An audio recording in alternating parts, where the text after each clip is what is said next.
Ei, psiu. Você conhece alguém que vive o tempo inteiro procurando doença? Aquela pessoa que escuta um noticiário que alguém chegou a falecer de AVC, de um câncer, e a partir daquele noticiário ela começa a sentir os sintomas dessa doença? Ou então aquele tipo de pessoa que faz uma pesquisa no Google, como por exemplo um problema cardiológico, e depois dessa pesquisa ela começa também a sentir os sintomas. E aí, você conhece alguém assim?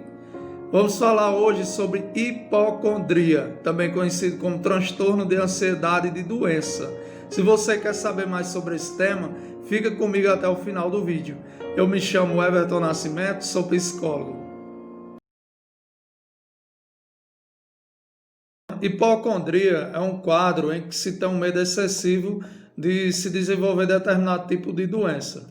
É um pensamento não realista, porque a pessoa começa a pensar e, em algumas situações, sentir alguns sintomas depois de ter lido ou de ter ouvido falar sobre determinado tipo de doença. Aí eu trago um exemplo, uma dor abdominal. A pessoa começa a sentir um desconforto abdominal, faz uma pesquisa no Google, por exemplo, e ela vê que em determinados tipos de câncer, a pessoa são recorrentes essas situações que a pessoa tenha dores, né, abdominais. Então, é uma situação não realista, porque a pessoa não tem uma justificativa médica, né, que venha de fato a comprovar que essa pessoa está com esse determinado tipo de doença, e através de sintomas simples, devido a ser um transtorno ligado à ansiedade, e essa ansiedade ela vem de forma bem intensa, né, e através de sintomas simples, devido a esse pensamento que a pessoa tem essa distorção cognitiva da realidade, ela começa a achar que está com uma doença terrível. E esse transtorno ligado à ansiedade automaticamente vai prejudicar o quê? A forma como ela enxerga, como ela interpreta as situações e como ela, consequentemente, ela vai estar reagindo, né, às situações do seu dia a dia. Ou seja, a pessoa sente algo simples, faz uma pesquisa por conta própria, não tem uma evidência médica que comprove aquilo ali, e ela começa, esse pensamento começa a afetar todo, né, os seus relacionamentos interpessoais e as coisas, né, as situações em que essa pessoa ela esteja inserida. Então, por conta disso, a pessoa começa a desenvolver comportamentos excessivos e de reasseguramento. O que é isso? A pessoa que vem sentindo esses sintomas através de uma pesquisa que ela ouviu falar, enfim, ela começa a ir no médico e o médico faz o diagnóstico, fala para ela que não há nada que justifique esse medo excessivo dela, que ela está bem, que ela não tem nenhum problema. E essa questão do reasseguramento, ela não confia no diagnóstico daquele médico e ela acaba indo procurar outro médico. E em muitas situações a própria pessoa se chateia porque o médico não deu o diagnóstico e ela, de fato, ela não tem nenhum problema. E a gente tem outro grupo também de pessoas ligadas à hipocondria, que é o quê?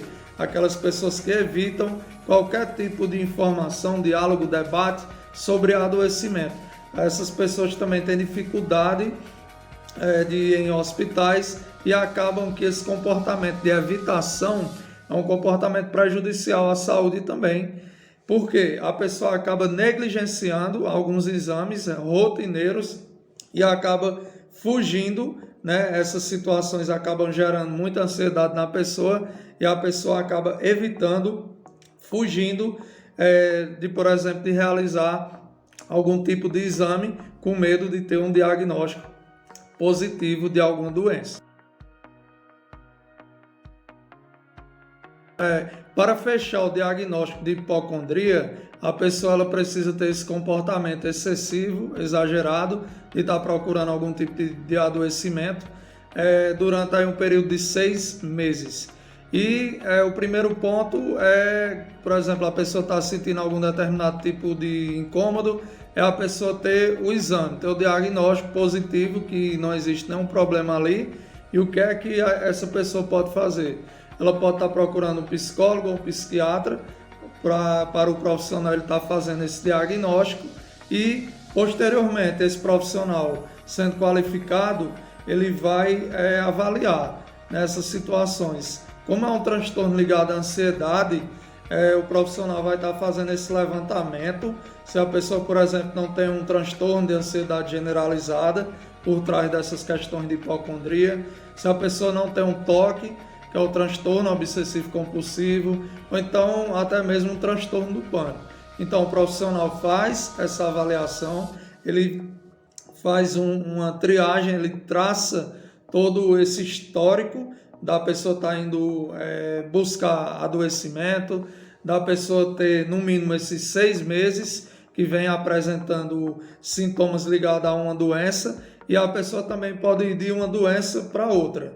Né? O diagnóstico ele se dá quando a pessoa tem esse medo irreal, não justificável, de adoecimento no período aí, como foi falado, de 6 meses. Então, o profissional ele vai fazer esse diagnóstico, vai fazer o levantamento da vida, do problema dessa pessoa, e posteriormente, quando ele tiver em mão com o diagnóstico físico, que a pessoa não tem nada, que ele tem esse traçado histórico, que a pessoa vem com esse problema, né, recorrentemente, já vem durando aí 6 meses ou mais.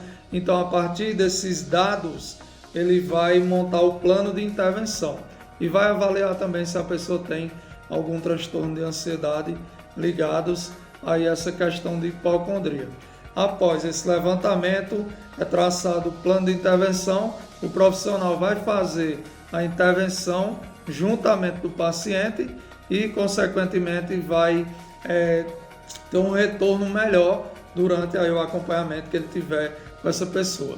Eu espero que esse vídeo tenha sido elucidativo. Se você gostou, se você tem alguma dúvida, você pode estar escrevendo, tá bom? Vou deixando meus contatos aqui na descrição do vídeo. Eu faço atendimento online e presencial. E um forte abraço e até o próximo vídeo.